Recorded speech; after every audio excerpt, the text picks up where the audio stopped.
India में दो चीजें बिल्कुल कॉमनली एक साथ हो रही हैं। एक तरफ आपका फ्यूल का प्राइस धीरे धीरे करके एक एक दो दो तीन तीन रुपए करके ऊपर जा रहा है और दूसरी साइड पे गवर्नमेंट ने नोटिफिकेशन निकाली हुई है E85 और E100 का फ्यूल। और काफी सारे फ्यूल स्टेशंस पे E85 वाला फ्यूल मतलब इथेनॉल 85 फ्यूल अवेलेबल भी हो गया है। मेरा नाम ध्रुव है और हम इस वीडियो में बात करने वाले हैं कि कैसे इथेनॉल जो ब्लेंडिंग हो रही है फ्यूल के अंदर, आप उसमें ज्यादा पैसे भी दे रहे हैं, आपको गाड़ी के अंदर माइलेज भी कम मिल रही है और बेसिकली इन शॉर्ट बोलोगे तो आपके साथ क्या स्कैम हो रहा है 2026 में इंडिया के अंदर, ये पूरी वीडियो में आज हम जानेंगे। अब सबसे पहले बात कर लेते हैं आपका फ्यूल प्राइस और उसके साथ जो आपका फूड का प्राइसेस है उसके बारे में। अब इंडिया में पिछले 2 साल से पेट्रोल और डीजल के प्राइसेस बिल्कुल स्टेबल थे, ज्यादा उसमें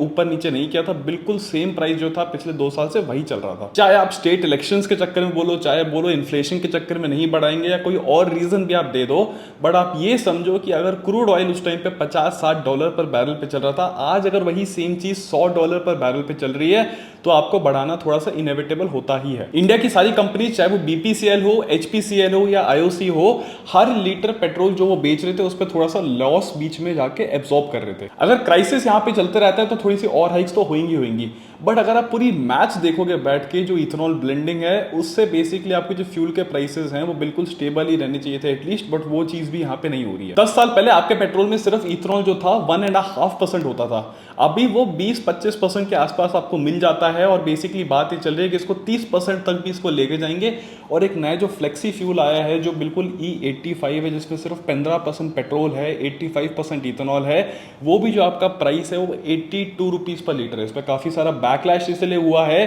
क्योंकि अगर 85% इथेनॉल नाम का फ्यूल है तो 82 रुपीज का किस तरीके से हो सकता है। अब ओवरऑल देखोगे तो आपको दिखेगा कि पिछले साल गवर्नमेंट ने फॉरेन एक्सचेंज के अंदर 40,000 करोड़ रुपए बचाए हैं क्रूड ऑयल कम इंपोर्ट करके, क्योंकि जो आपकी इथेनॉल ब्लेंडिंग हो रही है उससे आपको इंपोर्ट रिक्वायरमेंट थोड़ी सी आपकी कम हो रही है। रियलिटी कुछ और है। रियलिटी यह है कि इसमें पॉजिटिव भी है कि आप फॉरेन एक्सचेंज बचा रहे हो, बट नेगेटिव ये भी है कि इंडिया में सारी की सारी गाड़ियां E20 E30 कंपैटिबल नहीं है। मेरी भी गाड़ी है वो भी E20 कंपैटिबल है, बट उसके अंदर भी एक बहुत बड़ा माइलेज ड्रॉप मिलता है। अब इवन दो ये कहते हैं कि जो आपकी फ्यूल की माइलेज होती है वो 6-8-10% मैक्स टू मैक्स कम होगी पर लीटर के हिसाब से, बट रियलिटी कुछ और है। रियलिटी ये है कि अगर मैं बिल्कुल नॉन इथेनॉल पेट्रोल डलाऊंगा तो रियलिटी में मेरा जो माइलेज आती है वो 9 से 10 के आसपास आएगी, बट जब मैं इथेनॉल वाला डलाऊंगा मेरी माइलेज बिल्कुल 6-7 के आसपास आ जाती है। ये 8 से 10% का ड्रॉप नहीं होता, ये आराम से 20-30-40% का ही ड्रॉप होता है। इवन दो डोमेस्टिकली इंडिया के अंदर इथेनॉल प्रोड्यूस करना बहुत सस्ता पड़ता है, बट प्राइसेस उस हिसाब से कम नहीं हुए हैं। इसका सबसे बड़ा रीजन है आपके जो टैक्सेस लगते हैं फ्यूल के अंदर।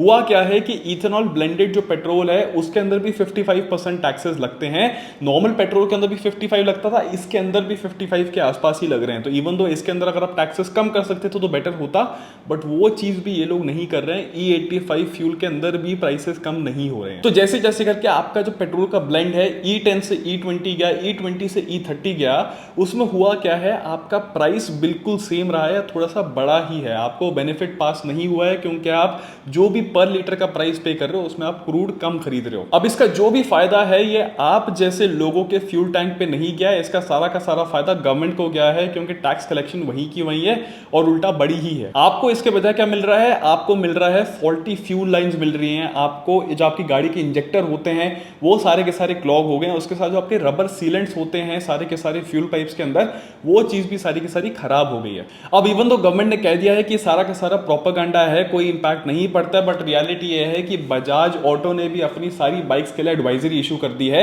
जो BS3 और BS4 पे चल रही है कि उनका इंपैक्ट जो इथेनॉल का इंपैक्ट है उसको मिनिमाइज किस तरीके से कर सकते हो। तो नेचुरली आउटरेज सही है कि अगर मारुति और हुंडई जैसी कंपनीज अपने इंजन को डेवलप कर रही हैं कि जिससे वो E85 और E100 पे भी चल पाए, तो बेसिकली आउटरेज जो आपका चल रहा है बिल्कुल सही है, क्योंकि हर बंदे के पास कैपेसिटी नहीं होती है कि हर 2-2 3-3 साल में अपनी गाड़ियां अपग्रेड करे, वो भी बिल्कुल फ्लेक्स फ्यूल के अंदर, वो भी नॉर्मल कंबशन वाले जो फ्यूल्स हैं पेट्रोल डीजल उन सबको छोड़ के। कैच ये है कि आपको डाउन द लाइन ध्यान से देखना भी पड़ेगा कि आपकी गाड़ी में कौन सा फ्यूल जा रहा है। गलती से ये नहीं होना चाहिए कि कल को आपकी गाड़ी E20 कंपैटिबल है, उसमें आपने गलती से E85 नाम का पेट्रोल यहां पे डाल दिया है। इसके अलावा पेट्रोल पंप्स के अंदर भी कॉस्ट यहां पे बढ़ने वाली है क्योंकि अलग डिस्पेंसरी चाहिए होंगी जो E85 को देंगे, कैपेसिटी वहां पे बढ़ेगी और उसके साथ जो स्टोरेज टैंक्स होते हैं वो भी अलग डेवलप करने पड़ेंगे। वो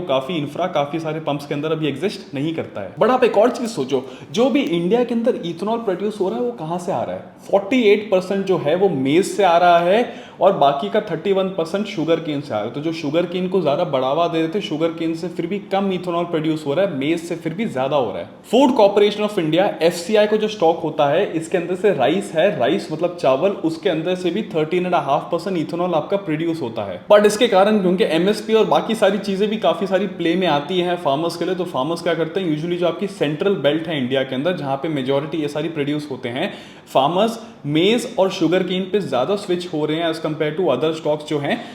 शुगर केन के अलावा, क्योंकि वहां पे गारंटीड बायर ज्यादा होते हैं, क्योंकि इथेनॉल ब्लेंडिंग में इसका शेयर काफी ज्यादा है। बट आप ये याद रखो कि अगर फार्मर्स ये सब चीजें ग्रो कर रहे हैं, एडिबल ऑयल और इंपोर्टेड दाल आप यूज कर रहे हो, तो आपका हो क्या रहा है, इंपोर्ट डिपेंडेंस बढ़ रही है। अगर आप इथेनॉल के लिए आप ये बोल रहे हो कि आपने फ्यूल क्रूड ऑयल के लिए आपने इतना सेव किया है, बट ये याद रखो कि जो फार्मर्स ये सब क्रॉप्स ग्रो कर रहे हैं, ग्राउंडनट, कॉटन, वो सब चीजें और दाल और पल्सेस छोड़ के, आपको फिर हुआ क्या, आपका जो इंपोर्ट का बिल है वो इन चीजों पे ज्यादा हो जाएगा। तो जो आपका एडिबल ऑयल्स होते हैं, जो आपके ग्राउंडनट्स होते हैं, आपको वो चीजें ज्यादा इंपोर्ट करनी पड़ेगी, क्योंकि वो चीज फार्मर्स आपके कम प्रोड्यूस करेंगे। इंडिया के अंदर एडिबल ऑयल्स और पल्सेस का इंपोर्ट का बिल है वो 2 लाख करोड़ पहुंच गया था 1-1.5 साल पहले। इससे हुआ क्या है कि आपने जो इथेनॉल ब्लेंडिंग करके जो आपने सेविंग्स किया है क्रूड ऑयल की, आप उससे ज्यादा खर्च रहे हैं फॉरेन एक्सचेंज के अंदर सिर्फ पल्सेस और ये बेसिक एडिबल ऑयल को इंपोर्ट करने के लिए। अब गवर्नमेंट के पास बोलने के लिए बहुत सारे एग्जांपल्स हैं, चाहे ब्राजील का बोल लो कि वहां पे फ्यूल के अंदर इथेनॉल है,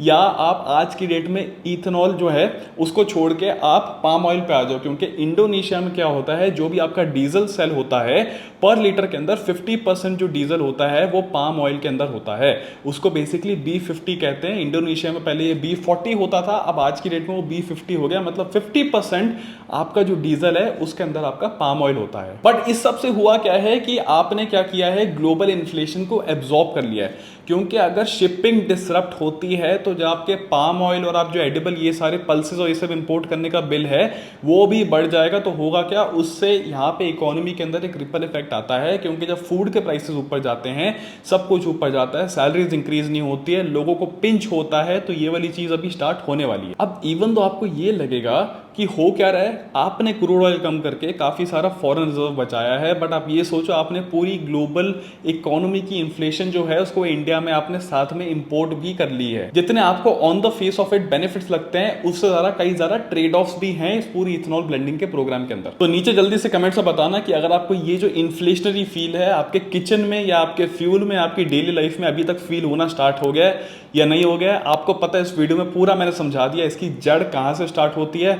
इथेनॉल ब्लेंडिंग बेसिक चीजें आपकी आती नहीं है, इंपोर्ट बिल आपका बढ़ता है, डॉलर होता है, काफी ज्यादा इंपैक्ट होता है, रुपी वीकन होता है, सब एक रिलेटेड चीज है, इकोनॉमी इसी तरीके से चलती है। हम इंडिया आज की डेट में क्या कर रहे हैं, जो ग्लोबल इन्फ्लेशनरी प्रेशर है उसको इंडिया में खुद वॉलंटरली इंपोर्ट कर रहे हैं। तो नीचे कमेंट्स में जरूर बताना, वीडियो अच्छी लगी तो चैनल को सब्सक्राइब करना, वीडियो लाइक कर देना, और इसी के साथ मैं आपको मिलता हूं अगली वीडियो में।